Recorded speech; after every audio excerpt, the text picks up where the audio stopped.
Fala, meus amigos, minhas amigas ligadas aqui no Dois Toques, a casa do futebol, pra gente falar de Copa Sul-Americana.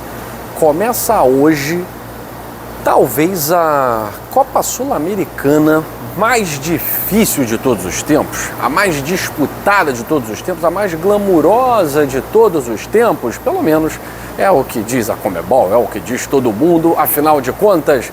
Quantos campeões, são muitos títulos, não só da Libertadores da América, como também da Copa Sul-Americana, Copa Mercosul, Copa Conmebol, que é a própria Copa Sul-Americana, né? O embrião da Copa Sul-Americana. E nós temos aí uma série de clubes que há pouco tempo estavam disputando e conquistando Libertadores da América na Sul-Americana. Certamente uma Sul-Americana com um gosto especial. Quase uma Liberta, mas não é Libertadores, né? Enfim, começa hoje a saga dos brasileiros para acabar com esse jejum incômodo desde 2021 que... Ajeitando aqui no bigodinho, agora tá legal. Desde 2021 que um brasileiro não conquista um torneio. E o último nem tá na competição. Tava até na Série B há pouco tempo, né?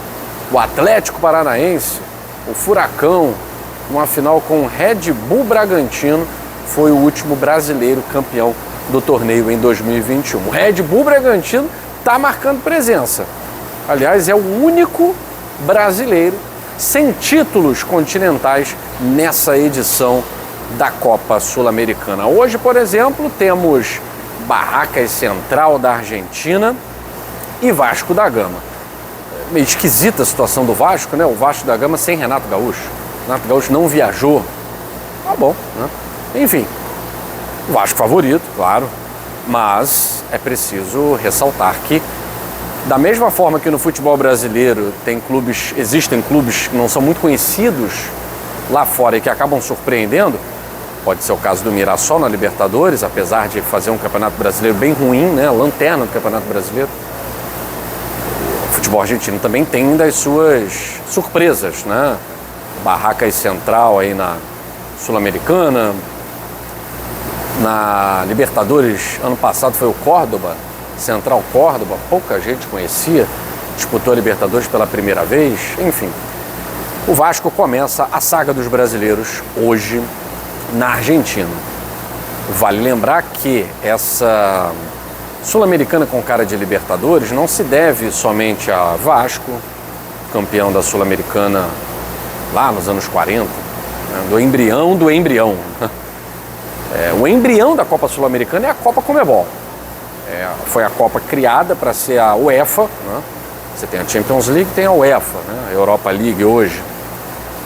A Conmebol foi criada exatamente no formato da Copa da UEFA, da Europa League, né? Aqueles clubes que não estão na Libertadores, os classificados via Campeonato Brasileiro, vão para a Copa Conmebol, né? E nessa edição tem Atlético Mineiro, campeão da Copa Conmebol, tem o Botafogo, campeão da Copa Conmebol, tem o Santos, campeão da Copa Conmebol, e tem o São Paulo também, campeão da Copa Conmebol. O Vasco, campeão sul-americano lá nos anos 40, no embrião do embrião. O São Paulo é o único brasileiro campeão da Copa Sul-Americana nesses novos moldes da Sul-Americana em 2012. Lucas Moura estava começando a carreira, para você ver quanto tempo faz isso, né? Enfim, sem contar que, tirando o Red Bull Bragantino, o último brasileiro a estar numa final, né, de Copa Sul-Americana, perdeu para o Furacão, perdeu em 2021. Todos eles, Santos, Grêmio, Botafogo, o Grêmio está aí de brasileiro, não foi campeão da Copa Conmebol, nem foi campeão da Sul-Americana, mas é um tricampeão da Libertadores, né? Todos eles, Botafogo, Grêmio, Vasco, Santos, Atlético Mineiro, todos campeões de Libertadores da América, campeões continentais. Só que não somente pelos brasileiros essa Copa Sul-Americana tem um peso. O River Plate.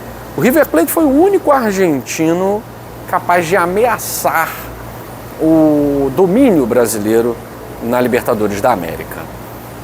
Foi campeão em 2018, foi finalista em 2019, foi semifinalista em 2024. Foi o argentino mais próximo numa sequência de ameaçar a hegemonia. O Boca Juniors fez final com o Fluminense em 23, mas o Boca está na Libertadores. Dessa vez o Boca não está na Sul-Americana. Tem o tradicional Olímpia, o Olímpia quase sempre disputando a Libertadores, um tricampeão de Libertadores, está dessa vez na Copa Sul-Americana, é cabeça de chave na Copa Sul-Americana no grupo do Vasco. Então é uma Copa, é uma Sula diferente, Tem jogadores também à altura de uma Libertadores da América, vale destacar o River Plate aí com 3 campeões do mundo pela Argentina, na última Copa do Mundo, há 4 anos. Vale, é claro, destacar jogadores como o Hulk, do Atlético Mineiro, que também já disputaram a Copa do Mundo, Danilo, do lado do Botafogo, que pode disputar uma Copa do Mundo. Enfim, é uma Libertadores, até confundi, é uma Sul-Americana realmente com cara de Libertadores, deve ser, dos últimos tempos, a mais glamurosa. E talvez não tenhamos zebra. Ano passado, o Lanús campeão para muitos, zebra. No ano retrasado, o Racing estava em ascensão no futebol argentino, um legítimo campeão, e fez uma boa final contra o Cruzeiro, né? Então todos os dois ali que vencessem, diríamos que é um campeão à altura do torneio.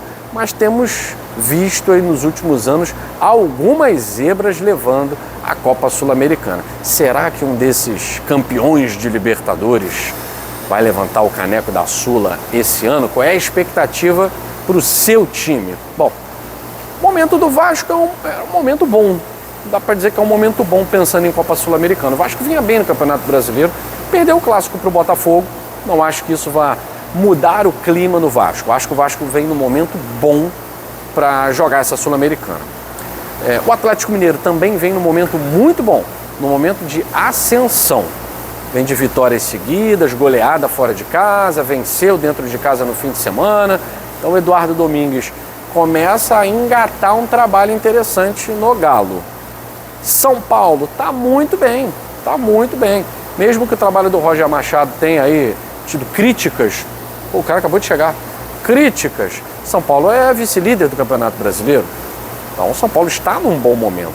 O Botafogo que não vinha num momento muito bom, dentro e fora de campo, agora as coisas começam a clarear, chegou treinador novo, Botafogo sai com mais moral agora, né? 2 vitórias seguidas no Campeonato Brasileiro, venceu um clássico contra o Vasco, o momento do Botafogo fica melhor do que era antes, né? Momento bom do Botafogo para começar contra o Caracas na quinta-feira, Copa Sul-Americana.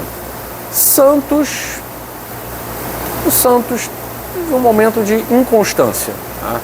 É um time que vence um jogo, perde outro, empata quando tem que vencer, perde mais um. O Santos está mais próximo ali da zona de rebaixamento, né? O Bragantino vem num momento de ascensão também, Red Bull Bragantino, e o Grêmio numa inconstância tal qual o Santos. Santos e Grêmio ocupando a parte de baixo da tabela ali, né? Vasco nesse momento também, mas vale dizer que o Vasco vem num momento melhor do que Grêmio, melhor do que Santos. Enfim, qual é a sua aposta? Será que um brasileiro vai ganhar a Sul-Americana esse ano? Finalmente? Fico por aqui. Beijo grande e até a próxima edição do Dois Toques, a Casa do Futebol.